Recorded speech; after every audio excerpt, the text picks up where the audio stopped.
If you can't imagine life without chocolate, you're lucky you weren't born before the 16th century. Until then, chocolate only existed in Mesoamerica, in a form quite different from what we know. As far back as 1900 BCE, the people of that region had learned to prepare the beans of the native cacao tree.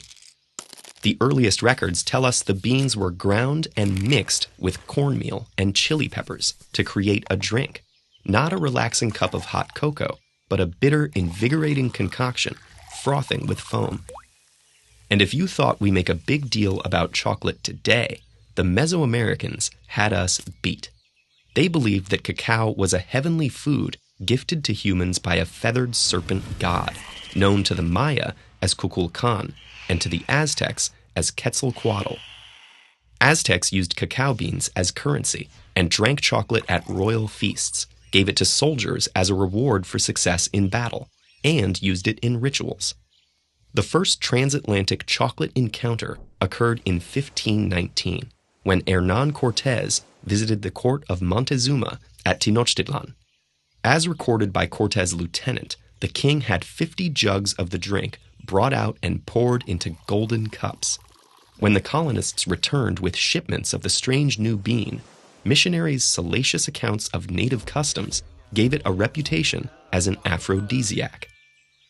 At first, its bitter taste made it suitable as a medicine for ailments like upset stomachs. But sweetening it with honey, sugar, or vanilla quickly made chocolate a popular delicacy in the Spanish court. And soon, no aristocratic home was complete without dedicated chocolateware. The fashionable drink was difficult and time-consuming to produce on a large scale. That involved using plantations and imported slave labor in the Caribbean and on islands off the coast of Africa. The world of chocolate would change forever in 1828 with the introduction of the cocoa press by Conrad van Houten of Amsterdam. Van Houten's invention could separate the cocoa's natural fat, or cocoa butter. This left a powder that could be mixed into a drinkable solution or recombined with the cocoa butter to create the solid chocolate we know today. Not long after, a Swiss chocolatier named Daniel Peter added powdered milk to the mix, thus inventing milk chocolate. By the 20th century, chocolate was no longer an elite luxury, but had become a treat for the public. Meeting the massive demand required more cultivation of cocoa, which can only grow near the equator. Now, instead of African slaves being shipped to South American cocoa plantations, cocoa production itself would shift to West Africa, with Côte d'Ivoire providing 2/5 of the world's cocoa as of 2015. Yet, along with the growth of the industry, there have been horrific abuses of human rights. Many of the plantations throughout West Africa, which supply Western companies, use slave and child labor, with an estimation of more than 2 million children affected.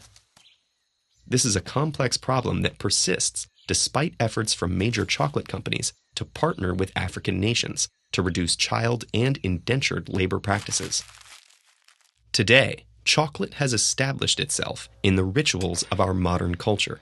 Due to its colonial association with native cultures, combined with the power of advertising, chocolate retains an aura of something sensual, decadent, and forbidden.